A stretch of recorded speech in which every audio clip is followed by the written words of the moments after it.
మనతో పాటు జాయిన్ అయ్యారు గుంటూరు జిల్లా నుంచి అశోక్ నర్సారావుపేటకు సంబంధించినటువంటి పూర్తి సమాచారంతో.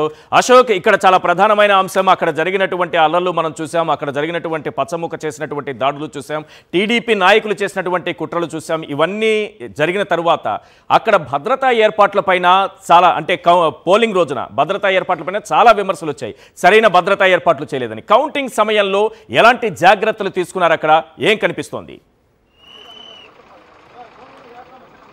కౌంటింగ్కి సంబంధించి మరికొద్దిసేపట్లోనే కౌంటింగ్ ప్రక్రియ ప్రారంభం కానుంది. మనం చూస్తున్నాం భద్రతకు సంబంధించి కట్టుదిట్టమైన ఏర్పాట్లు చేశారు. నర్సరావుపేటకు సంబంధించి నర్సరావుపేటలో బయట వ్యక్తులను ఎవరిని లోపలికి రానివ్వట్లేదు. నర్సరావుపేట నుంచి ఈ కౌంటింగ్ మనకు కనిపిస్తూ ఉంది కౌంటింగ్ సెంటర్.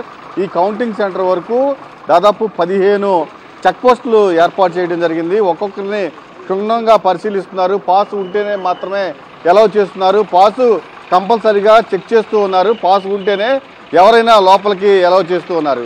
కేవలం నర్సరావుపేట టౌన్లోకి రావాలైనా బయట నుంచి ఏజెంట్లు రావాలన్నా పాస్ ఉంటే మాత్రమే లోపలికి ఎలౌ చేస్తున్నారు. కట్టుదిట్టమైన ఏర్పాట్ల మధ్య కౌంటింగ్ ప్రక్రియ కొనసాగుతూ ఉంది. నర్సరావుపేటకి దాదాపు 5 కిలోమీటర్ల దూరంలో కాకాని అనే ఒక విలేజ్ ఉంది. కాకాని విలేజ్లో జేఎన్టీ కాలేజీలో కౌంటింగ్ ప్రక్రియ జరుగుతుంది. పల్నాడుకు సంబంధించి పల్నాడు జిల్లాకు సంబంధించి 7 అసెంబ్లీ నియోజకవర్గాలు, అలానే నర్సరావుపేట లోక్సభ స్థానానికి సంబంధించి ఇక్కడ కౌంటింగ్ ప్రక్రియ జరుగుతూ ఉంది. అలానే గుంటూరుకు సంబంధించి ఆచార్య నాగార్జున యూనివర్సిటీలో గుంటూరు కొత్త జిల్లాకు సంబంధించి 7 అసెంబ్లీ నియోజకవర్గాలు, అలానే గుంటూరు లోక్సభకు సంబంధించిన కౌంటింగ్ ప్రక్రియ జరుగుతూ ఉంది. మనం చూస్తున్నాం ఏజెంట్లు కూడా పెద్ద ఎత్తున తరలి వస్తున్నారు. ఏజెంట్లను క్షుణ్ణంగా తనిఖీ చేస్తున్నారు. ఖచ్చితంగా అడిషనల్ ఎస్పీ స్థాయి అధికారి ఇక్కడ ఉన్నారు. క్షుణ్ణంగా తనిఖీ చేసి మాత్రమే లోపలికి పంపుతున్నారు. జిల్లా మొత్తం ఉమ్మడి జిల్లా కానీ ఉమ్మడి గుంటూరు జిల్లాలో 144 సెక్షన్ అమల్లో ఉంది.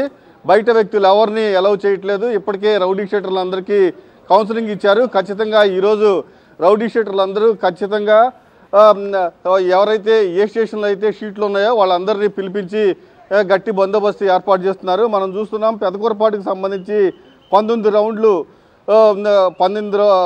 రౌండ్లు ఉంటాయని అధికారులు చెప్తున్నారు. చిలకలూరుపేటకు సంబంధించి 18 రౌండ్లు, నర్సరావుపేటకు సంబంధించి 18 రౌండ్లు, సత్తెనపల్లికి సంబంధించి 22, వినుకొండ, గురజాల, మాచర్లకు సంబంధించి 22 రౌండ్లతో కౌంటింగ్ ప్రక్రియ జరుగుతుందని అధికారులు చెప్తున్నారు. దాంతోపాటుగా చాలా ప్రధానమైన అంశం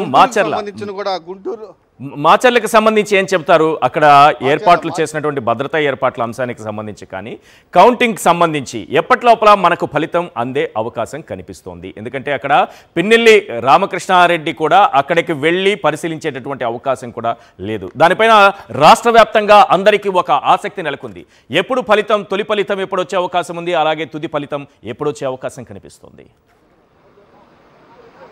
పల్నాడుకు సంబంధించి తుది ఫలితం చిలకలూరుపేటకు సంబంధించిన 18 రౌండ్లు మాత్రమే ఉన్నాయి. మొదటి ఫలితం చిలకలూరుపేటకు సంబంధించి ఉంటుందని అధికారులు అంచనా వేస్తున్నారు. అలానే పల్నాడు జిల్లాకు సంబంధించి గురజాల 22 రౌండ్లు ఉన్నాయి. ఇది చివరి ఫలితంగా ఉంటుందని అధికారులు చెప్తున్నారు. అయితే పల్నాడు జిల్లాకు సంబంధించి గురజాల కానీ, సత్తెనపల్లి కానీ, లేకపోతే మాచర్ల కానీ ఇవన్నీ సమస్యాత్మకమైన నియోజకవర్గాలు. ఇక్కడ కట్టుదిట్టమైన బందోబస్తు ఏర్పాటు చేశారు. కేవలం ఏజెంట్లను మాత్రమే నర్సరావుపేట వరకు ఎలౌ చేశారు. ఖచ్చితంగా 144 సెక్షన్ ఉంది. ఎవరైనా సరే తోక జాడిస్తే ఖచ్చితంగా బలమైన కేసులు పెడతామని కూడా ఇప్పటికే పోలీసులు హెచ్చరికలు జారీ చేశారు. ఎక్కడా ఎలాంటి అవాంఛనీయ సంఘటనలు చోటు చేసుకుండా పోలీసులు అయితే కట్టుదిట్టమైన ఏర్పాట్లు చేశారు. ఈశ్వర్. రైట్ అశోక్, మరిన్ని అప్డేట్స్ కోసం మళ్ళీ మిమ్మల్ని కాంటాక్ట్ చేస్తాను. ప్రధానంగా అన్ని ఏర్పాట్లు జరిగిపోయాయి. ఇప్పటికిప్పుడే మనం చూస్తున్నాం, కొన్ని దృశ్యాలు చూస్తున్నాం. ఏజెంట్లు కూడా కౌంటింగ్ కేంద్రాలకు వెళుతున్నారు, క్షుణ్ణంగా అందరినీ పరిశీలిస్తున్నారు. ప్రతి అంశాన్ని కూడా క్షుణ్ణంగా పరిశీలించి వారిని వారి టేబుల్ దగ్గరికి పంపిస్తున్నారు. ఏర్పాట్లన్నీ కూడా చక్కగా జరిగి ఉన్నాయి. రైట్, ఇక నాయుడు దగ్గరికి వెళ్దాం. నాయుడిని అడిగి మరిన్ని విషయాలు తెలుసుకునే ప్రయత్నం చేద్దాం. అనకాపల్లి నుంచి మనకు అందుబాటులో ఉన్నారు. నాయుడు, ఎలాంటి సమాచారాన్ని మీరు ఇవ్వబోతున్నారు? ఆసక్తికరమైనటువంటి అంశాలు ఏ రకంగా ఉన్నాయి మీ దగ్గర? అదేవిధంగా కౌంటింగ్ సంబంధించినటువంటి ఏర్పాట్లు ఏంటి? ఈశ్వర్, ఉమ్మడి విశాఖ జిల్లాకు సంబంధించి కౌంటింగ్ ఏర్పాట్లన్నీ కూడా పూర్తయ్యాయి. ఏజెంట్లంతా కూడా ఇప్పుడే కౌంటింగ్ కేంద్రాల వద్దకు చేరుకున్నారు. పాస్ ఉన్నవారిని మాత్రమే లోపలికి అనుమతిస్తున్నారు. వారి దగ్గర ఎటువంటి ఎలక్ట్రానిక్ వస్తువులను కూడా లోపలికి అనుమతించలేదు. పోలీసులంతా ఇప్పటికే వచ్చిన వారందరూ కూడా క్షుణ్ణంగా తనిఖీలు చేసి పాసులు ఉన్న వారిని మాత్రమే లోపలికి అనుమతిస్తున్నారు. దీనికి సంబంధించిన అన్ని ఏర్పాట్లన్నీ కూడా ఇప్పటికే పూర్తయ్యాయి. ఇంకా ఉమ్మడి విశాఖ జిల్లాకు సంబంధించి మొత్తం 15 నియోజకవర్గాల్లో ఈ కౌంటింగ్ జరుగుతుంది. విశాఖ జిల్లాకు సంబంధించి Visakha south, north, east, west, అలాగే గాజువాక, భీమిలి నియోజకవర్గాలకు సంబంధించి ఆంధ్ర యూనివర్సిటీ ఏయూ ఇంజనీరింగ్ కాలేజీలో కౌంటింగ్ జరుగుతుంది. ఇంకా అనకాపల్లి జిల్లాలో ఉన్న పెందుతు నియోజకవర్గం కూడా ఏయూ ఇంజనీరింగ్ కాలేజీలోనే కౌంటింగ్ జరుగుతుంది. విశాఖ పార్లమెంటు పరిధిలో ఉన్న ఎస్కోట్ నియోజకవర్గానికి మాత్రము విజయనగరం జిల్లాలో కౌంటింగ్ జరుగుతుంది. ఇప్పటికే ఏజెంట్లంతా కూడా అక్కడ చేరుకున్నారు. దీనికి సంబంధించి సుమారు 1500 మంది ఉద్యోగులు తమ విధులు నిర్వహిస్తున్నారు. 144 సెక్షన్ను అలాగే యాక్ట్ 30 కూడా అమల్లో ఉందని, ఎవరూ కూడా చట్ట వ్యతిరేక కార్యకలాపాలకు పాల్పడవద్దని చెప్పి కూడా పోలీసులు హెచ్చరిస్తున్నారు. మరోవైపు 3000 మంది పోలీసులతో పటిష్టమైన బందోబస్తును కూడా ఏయూ ఇంజనీరింగ్ కాలేజీలో ఏర్పాటు చేశారు. ఇంకా అనకాపల్లి జిల్లాకు సంబంధించి అనకాపల్లి జిల్లాలో 6 నియోజకవర్గాలకు సంబంధించి ఫ్యూచర్ వరల్డ్ స్కూల్లో మరికాసేపట్లో కౌంటింగ్ ప్రారంభం కాబోతుంది. 8 గంటలకు పోస్టల్ బ్యాలెట్ ఓట్ల లెక్కింపుతో ఈ ప్రక్రియ ప్రారంభమవుతుంది. 8:30 గంటలకు ఈవీఎంలో ఉన్న ఓట్లను లెక్కిస్తారు. ఇంకా ఉమ్మడి విశాఖ జిల్లాతో పాటు ఉమ్మడి విశాఖ జిల్లాలో మొత్తంగా చూసుకున్నట్లయితే 50,000 వరకు కూడా పోస్టల్ బ్యాలెట్ ఓట్లు నమోదయ్యాయి. ఇక్కడ కూడా భారీ బందోబస్తును ఏర్పాటు చేశారు. సుమారు 2000 మందితోనే బందోబస్తు నిర్వహించామని అధికారులు చెప్తున్నారు. ఇక్కడ ప్రత్యేకమైన ఒక కంట్రోల్ రూమ్ను కూడా ఏర్పాటు చేశారు. ఎప్పటికప్పుడు పరిస్థితిని సమీక్షిస్తామని కూడా అధికారులు చెప్తున్నారు. ఇక్కడ 2 కిలోమీటర్ల వరకు కౌంటింగ్ కేంద్రానికి రెడ్ జోన్ ఏర్పాటు చేశారు. ఈ రెడ్ జోన్ పరిధిలో ఎవరు కూడా డ్రోన్లు ఎగరేయడానికి కానీ లేదంటే ఎటువంటి పాసులు లేకుండా లోపలికి రావడానికి కానీ ఎటువంటి అనుమతి కూడా లేదని చెప్పి పోలీసులు చెప్తున్నారు. మరోవైపు పోలింగ్ కేంద్రాల వద్ద 3 అంచెల భద్రతా వ్యవస్థను విశాఖపట్నంలో ఏర్పాటు చేస్తే 4 అంచెల భద్రతా వ్యవస్థను అనకాపల్లిలో ఉన్న కౌంటింగ్ కేంద్రాల వద్ద ఏర్పాటు చేశారు. ఇప్పటికే చాలామంది నేర చరిత్ర ఉన్నవారిని రౌడీ షీటర్లను కూడా పోలీసులు పిలిపించుకుని బైండ్ ఓవర్ చేయడంతో పాటు వారికి కౌన్సిలింగ్ కూడా ఇచ్చారు. ముందస్తుగా కొంతమందిని తమ అదుపులోకి కూడా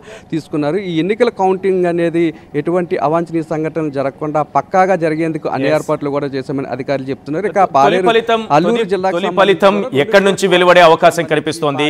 ముఖ్యమైనటువంటి కీలకమైనటువంటి నియోజకవర్గాలపైన వైఎస్ఆర్సీపీ పరిశీలన ఏ రకంగా కనిపిస్తోంది?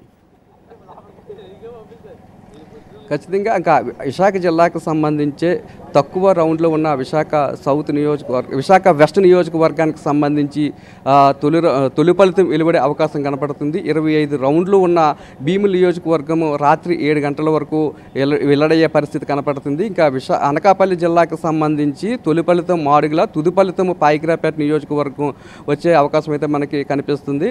ఇంకా పెద్ద ఎత్తున గత నెల 13వ తేదీన ఓటింగ్ జరిగింది. సుమారు 21 రోజుల తర్వాత మళ్ళీ కౌంటింగ్ జరుగుతుంది. ఎంతో ఉత్కంఠగా ఎదురు చూస్తున్న వారికి మరి కాసేపట్లో ఫలితాలు ఏ విధంగా ఉండబోతాయి అన్న దాని మీద ఒక క్లారిటీ వచ్చే అవకాశం ఉంది. ఈ ఫలితాల కోసం 2 రాష్ట్రాల్లో ఉన్న ప్రజలంతా కూడా ఎంతో ఆసక్తిగా ఎదురు చూస్తున్నారు. ముఖ్యంగా మహిళలంతా కూడా పెద్ద సంఖ్యలో ఓటింగ్లో పాల్గొని తమ ఓటు హక్కును కూడా వినియోగించుకున్న పరిస్థితి అయితే మనకి ఉమ్మడి విశాఖ జిల్లాలో కనిపించింది. ఈశ్వర్, రైట్ నాయుడు, మరిన్ని అప్డేట్స్ కోసం మళ్ళీ మిమ్మల్ని కాంటాక్ట్ చేస్తాను. సురేందర్ మనకు గుంటూరు నుంచి జాయిన్ అయ్యారు.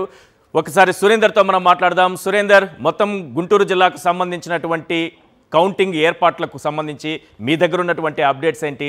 నాతో పాటు చాలామంది సాక్షి టీవీ వ్యూవర్స్ ఎదురు చూస్తోంది ఆసక్తిగా మంగళగిరికి సంబంధించినటువంటి తొలి ఫలితం కానీ తుది ఫలితం కానీ ఎప్పుడు వచ్చే అవకాశం కనిపిస్తోంది?